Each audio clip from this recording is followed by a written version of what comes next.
I'm Sylvia Earle, explorer in residence at the National Geographic, oceanographer, founder of Mission Blue. Today, I want to talk about technology and how it helps with exploration and communicating about the ocean.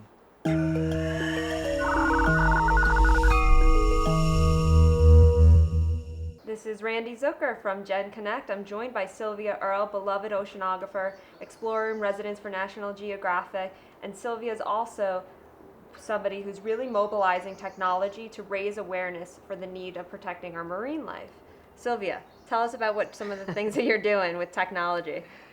Technology across the board has given us the knowledge that we have that enables us to see that we have to take care of the natural systems that give us life, that underpin everything we care about, our economy, our health, security. But fundamentally, we live because of the natural systems that shape the way the world works. So this is not only the first time in history that humans really are able to get that message. We're the only creature on Earth, even though there are a lot of other smart ones, elephants, dolphins, whales, whatever they are, they aren't able to know what we know.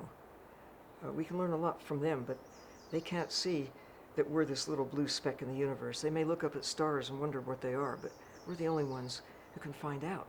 We're the only ones who can really get outside our own atmosphere and look back on Earth and also dive deep in the sea and see what even deep diving dolphins and whales can't see.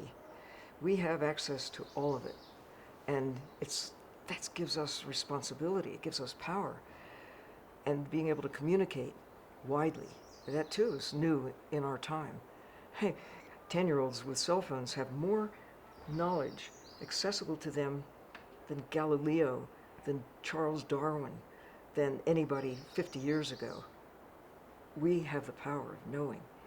Now we have to use that power for caring, and using the caring to act in ways that will set us on a course for an enduring place within the systems that keep us alive. If we keep on the ways we're going, technology now has made it clear. We can measure CO2 in the atmosphere. We can measure the loss of polar ice. We can see the consequences of extraction of ocean wildlife. 90% of the sharks are gone. The sharks don't know that. They just know that the world is different than when they were little sharks 20 or 50 or 100 years ago. Some sharks live that long. Coral reefs don't know. Who in a coral reef, maybe some of the big old fish that have been around for 50 or 60 years, know the world is different, but they don't know why. They don't know what to do about it. We know why, because of technology. We know what to do about it because of technology, and we can use that. We have now Google Earth. We can hold the world in our hands. We can now dive into the oceans vicariously, and we can do it actually. James Cameron, with his magnificent descent to the ocean's deepest place, 7 miles down, 60 years after the very first descent to the deepest place in the ocean. It's like opening our eyes to the world that really manages the rest of the world. The ocean drives the way the world works, and 95% of it has never been seen at all, especially the deep sea. The ocean sea, the open sea. We know how to extract. We know how to drill deep within the ocean to take fossil fuels. We know how to scrape the ocean floor that we've never seen to extract tons of protein, to take sharks, to take creatures that have preceded humankind by hundreds of millions of years and use them for short-term commodity use, without really appreciating the magnitude of the loss and our inability to replace them once they're gone. But the good news that technology has delivered is this magic window in time that we now share. Never before could we know what we now know. Never again will we have as good an opportunity as we now enjoy to take actions, to secure an enduring place for ourselves and all the rest of the fabric of life that keeps us alive. You know, even to your point, now that you're able to just send one message and have it be delivered to millions of people, you're Instantly. Yeah. instantly, Like and what we're doing now. exactly what we're doing now on genConnect. You're also using Twitter. You're also Yes, using Facebook, absolutely. and Didn't what exist it 5 years ago. and you're also speaking on behalf of the animals and of the Yeah. marine life that Well, doesn't have a voice. somebody has to speak for those who are not at the table. Fish are on the table, but they're not at the table.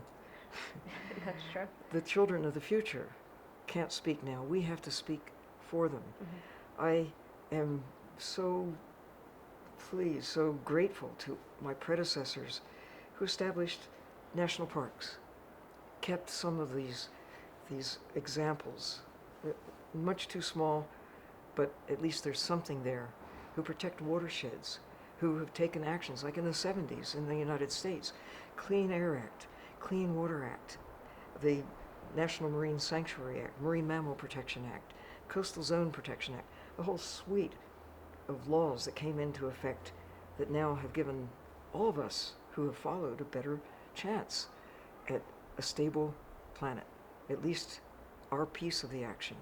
Now, I mean, just last week, Australia announced the largest marine protected area where even the fish are safe in the sea, in the Coral Sea, 500,000 square kilometers of ocean.